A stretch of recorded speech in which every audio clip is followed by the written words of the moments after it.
Alright everyone, Buzzfeed has come out with some more propaganda aimed at the alt media. You see, Buzzfeed directly competes with the alternative media. That means, technically speaking, they're at competition with people who have begun to thrive on alternative video platforms, who have begun to thrive on alternative social mediums. For instance, I now have over 13,000 people following me just on Minds.com. Now, Minds is a fraction of the size of Facebook, and yet the fan page I've got there, the account that I've got there is now significantly larger than my presence ever was on Facebook. I say that's a strength of Minds, it's also a weakness of Facebook. People have begun to leave behind Facebook especially. There is some migration from Twitter to Gab and other platforms, and now you see that for a lot of people, if they've made their brand, for instance, political analysis, if they're edgy, they're too edgy, like more edgy than I tend to be, they may not feel welcome at this point on YouTube. For a lot of people, it boils down to money. They're beginning to use other sites simply because they want to be able to make income, as they have been, as they should still be able to. People want to give them, basically tips or whatever. Why shouldn't they be able to do that? A lot of people have been censored by big tech platforms meaninglessly. Like the Doctor of Common Sense, for example. A garden variety conservative. He uses colorful language, but other than that, he's not really that out there. He likes to fling insults at politicians. That's never been against the TOS of YouTube. I'm assuming that it has to do with certain unkind words that he uses in the commission of doing so. But he goes off, he's got his own site, he's got his own presences elsewhere. He got kicked off of YouTube, there really wasn't a reason for that. The Red Elephants just got kicked off of Twitter. Was there a reason? No, not really. I don't think even a reason was given.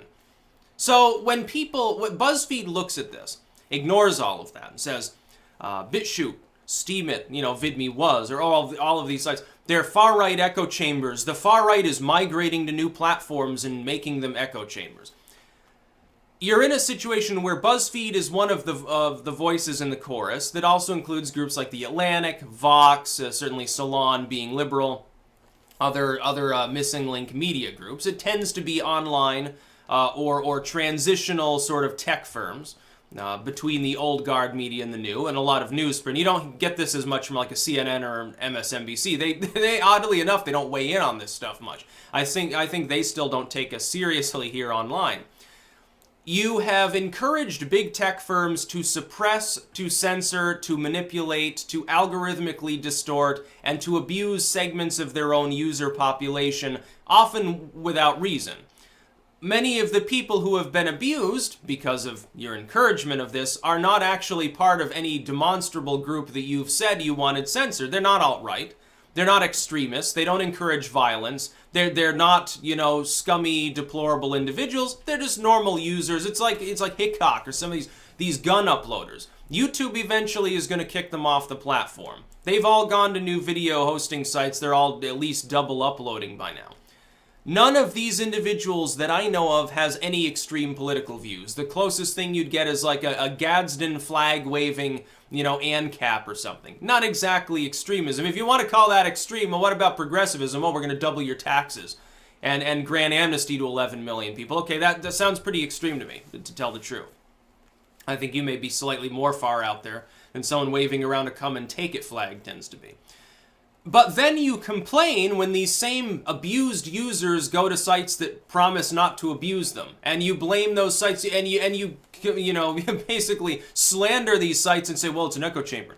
The site itself is far right. No, what you've done is you've taken people who have been abused or who think they might be abused and forced them to use other sites. Using myself again as an anecdote. See, BuzzFeed comes out a week ago and slanders me in an article where the only other person they fucking mention is Alex Jones. By the way, a great credit to me, I think, regardless of your feelings on Alex Jones. He is a famous, rich individual. I'm glad that I'm in the same category with him.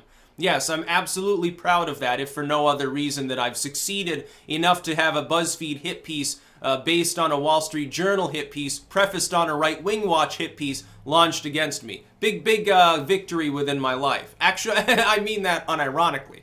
I'll take myself as an example.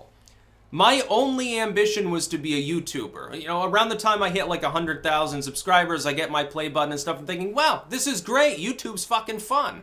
Now it's, getting up towards 250,000, but shortly thereafter, things started to sour on YouTube. I'm never going to willfully abandon the platform.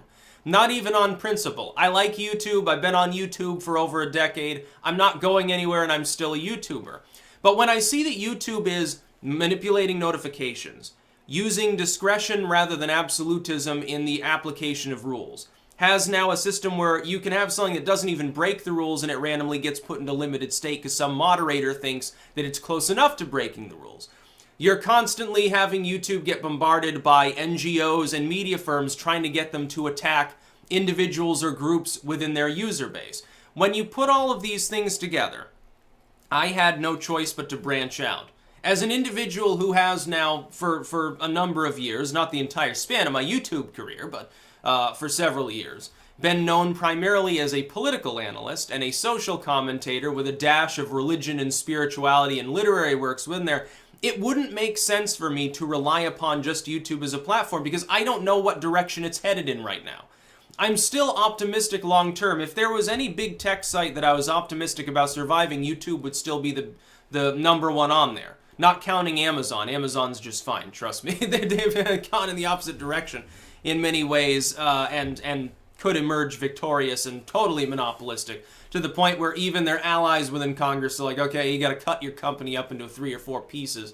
Because, I mean, it's beginning to get a little bit odd, you know. You're 50% of the U.S. economy. Don't you think you've had enough to drink? It's sort of what happens. But here's the thing. Buzzfeed is wrong. What actually has happened is that alt tech is a libertarian system. That is, it is monarchist / almost Ancapistan when you think about it applied to the tech world. There's less or no censorship whatsoever. What you have come to believe at Buzzfeed and all these other groups is that there are certain views that simply should not be able to be expressed anywhere, even in if you express it even in the privacy of your own home, you should be a pariah, essentially. What these sites are saying is that is not the function, it is not the responsibility of a tech firm to police its user base except for criminality or pornography. Those are the only things that they care about. BitChute does not care if you say something offensive. Doesn't care. It would have to rise to the level of being criminal. Steemit doesn't care if I post something edgy. They don't care if you post... Even think about it this way. We've already seen this before, and it was partially defeated. Remember with the Facebook battle over breastfeeding photos? And for years it dragged on, oh, it's a racy photo. An algorithm decided it was inappropriate. By the way, there's no recourse to the fact that we took it down and fuck you, basically. We don't care about you.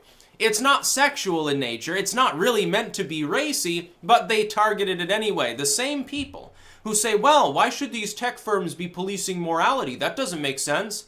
Because the categorization was wrong. Facebook was calling them racy or sexualized. That's not what they were. Likewise, these same idiots now have no problem with it when BuzzFeed or The Atlantic or The New York Times say that someone is a far-right extremist, despite the fact that they are demonstrably not so. They also have no problem with the concept that even if that person does have extreme views, if they're not advocating criminality, they're not advocating violence, why shouldn't they be able to say what they want? These alt-tech firms. Minds.com, Gab.ai, Maker Support is a fundraising platform. Certainly BitChute, certainly Steemit / DTube. These sites are either less censored or uncensored in the content that is allowed on them. I see that as a good thing. The fact that I'm on these sites isn't evidence that I'm extreme, it's evidence that I'm worried about the direction big tech is going in. No sane individual, no sane creator that I know of at this point only has a single platform presence anymore. At the very least, they have a presence on multiple big tech firms. Like, they don't just have a Twitter handle, they also have like a YouTube page and a Facebook fan page and stuff. Now, I've stopped using Facebook because I'm convinced the platform's... Come on, it's not long for the world. Zuckerberg made so many mistakes, their stock collapsed, they're hemorrhaging users, they're going to transform the site into something else. It's just going to be a messaging app. A messaging app with a picture of you and your name. That's what Facebook's going to transform into. Who fucking cares about Facebook? You can get news on Twitter more quickly anyway. It's quicker for these sites to put out breaking news on Twitter. You're going to get it 10 minutes before you get it on Facebook. And if you want like video or something, it's going to be quicker on YouTube. Absolutely. YouTube's got a huge advantage over Facebook's. worthless video system. I'm not even 100% sure how you're supposed to actually populate it to things unless you're putting it on a fan page, which itself is probably being demoted. Doesn't seem like a good thing for alt tech to rely on Facebook too much. Yeah, when I see people that are absolutely, that I can personally vouch for not being extreme in any meaningful way, getting kicked off a big tech platform, and then they go over to BitChute or something like that, it's like, well, it doesn't mean they're an extremist, it means they've been abused. It means they've been oppressed for no reason. The problem is the vagary involved in the rule systems now, combined with the constant haranguing of the legacy media and the NGOs and certain other tech movements and political movements and even state actors in some cases, like Angela Merkel. When you think about all of that together, it's causing groups of people that are not by any legal or any meaningful moral definition far out there at all to get abused along with people that actually are extreme. By the way, unless a person, again, and I take this further than some, on the libertarian scale, I don't even care if someone does have extreme views. Are they advocating violence? Are they selling drugs? Are they saying, hey, burn a church? No, then I don't have a problem with them.